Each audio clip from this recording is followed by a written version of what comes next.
Tapi kalau secara bersuara, secara politik bersuara, kita bebas. Artinya sudah merdeka ya, tinggal pakai aturan-aturan hukum yang ada. Kan?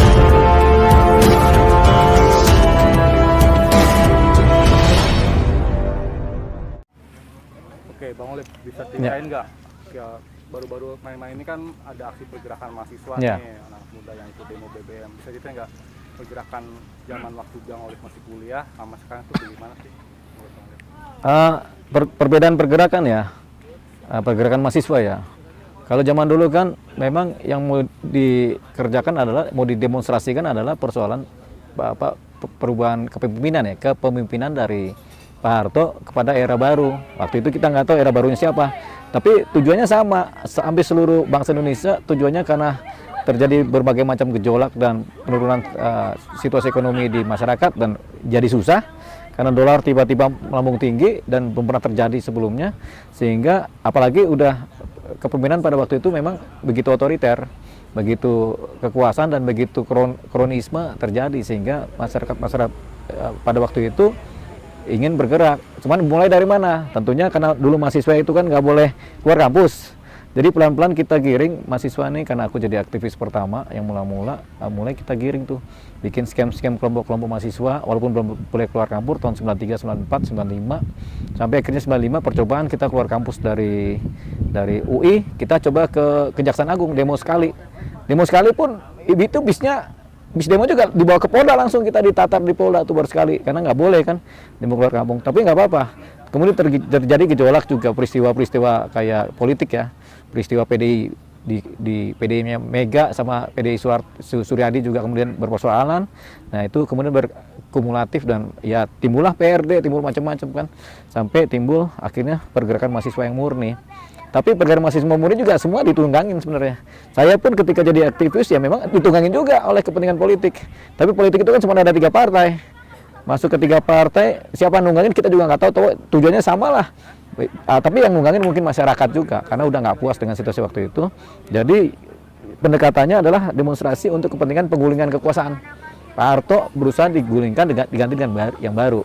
Ya, sampai terjadi kerusuhan-kerusuhan itu adalah akses kumulatif daripada rasa kekecewanya terhadap kepemimpinan pada waktu itu kan. Pak Harto, Pak Harmoko, zaman itu kan.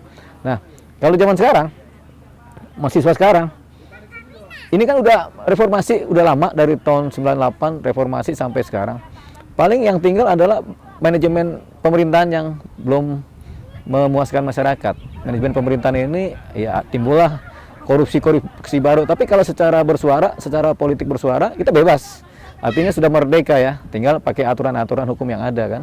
Nah, persoalannya lagi, pemerintahan sekarang mungkin pemerintah sekarang itu kemudian mulai melupakan tanggung jawabnya kepada masyarakat.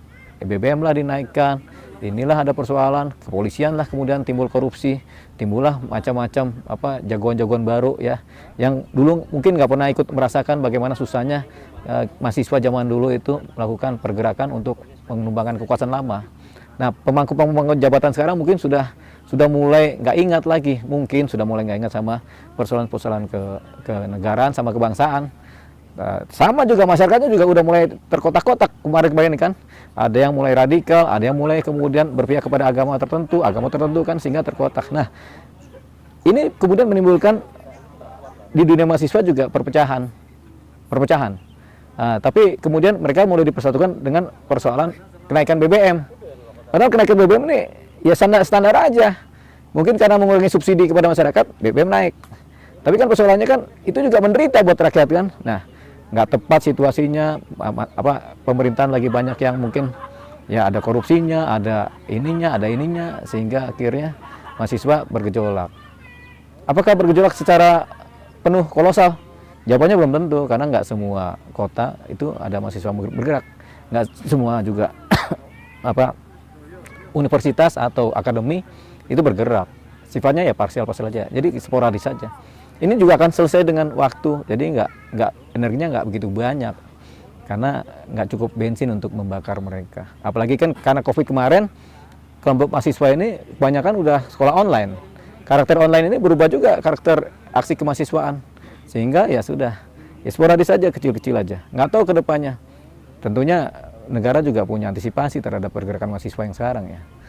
Ya ada perbedaan lah zaman dulu sama sekarang. Yang zaman dulu juga jadi mahasiswa juga sekarang juga kan kalau di DPR juga berubah juga. Ya zaman dulu jadi mahasiswa teriak-teriak, ketika jadi menteri juga berubah juga. Ya manusia kan berubah. Makanya nggak ada kepribadian manusia yang tetap, selalu berubah mengikuti lingkungan, keuangan sama kepentingan. Aku aja walaupun nggak di pemerintahan, nggak di negara, nggak apa, aku berubah juga. Yang tadinya aku konyol, sekarang lebih konyol lagi, kan berubah. Dari konyolnya segini lebih konyol lagi. Ya karena apa? Ya sudah, nggak ada lagi yang bisa di apa-apain negara ini kalau nggak kita datang lagi, nanti rusak terus. Terus nggak ada panutan. Kita perlu panutan kan. Presiden mungkin nggak jadi panutan lagi mungkin. Menteri juga nggak jadi panutan lagi mungkin. Terus siapa yang jadi panutan? Orang-orang agama. Mereka juga kadang-kadang nggak jadi panutan. Di Cilegon aja itu gereja nggak boleh ada. Itu kan nggak jadi panutan. Nggak menunjukkan gejala-gejala toleransi maupun Bhinneka Tunggal Ika. Ya kita mulai dari sekarang.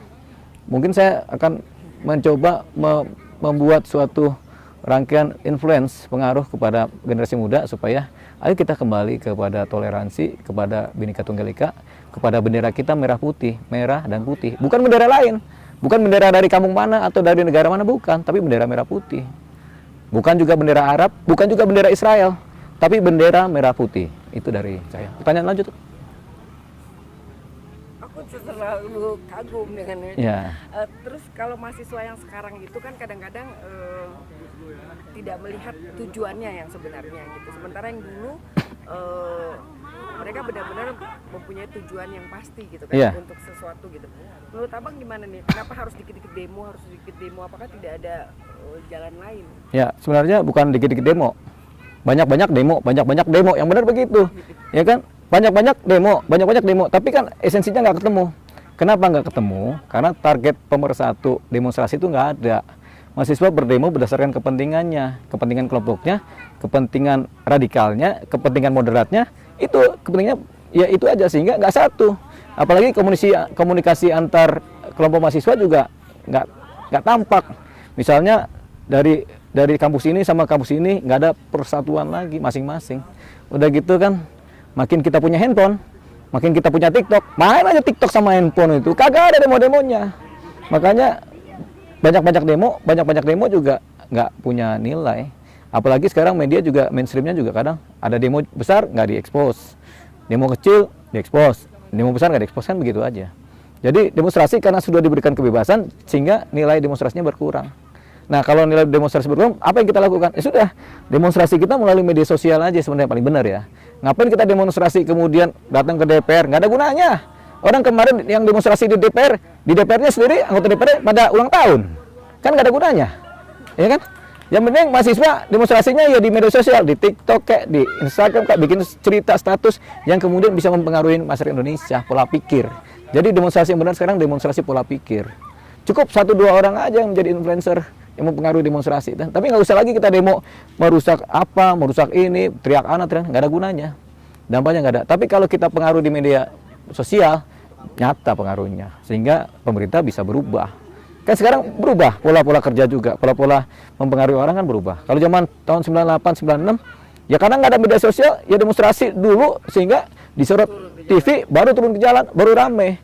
Kalau sekarang kan nggak perlu itu. Cukup dengan main TikTok, main Facebook, main Instagram, udah rame. Main di Twitter juga rame, gitu kan? Itu yang benar sekarang. Ya silakan mahasiswa di rumah masing-masing ngoceh-ngoceh aja, tapi mulutnya itu udah lebih bagus daripada di jalan nggak punya nilai juga.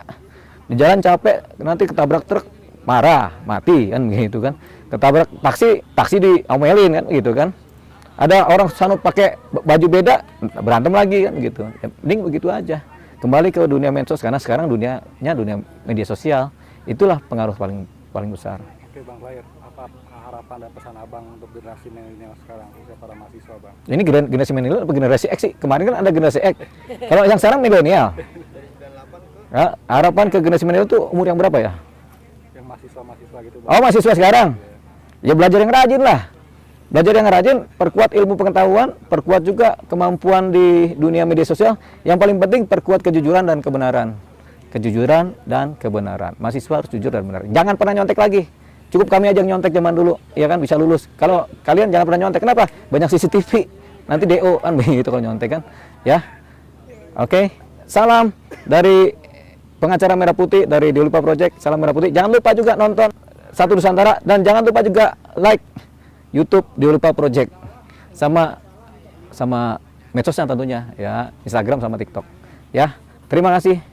Merdeka, merdeka, merdeka.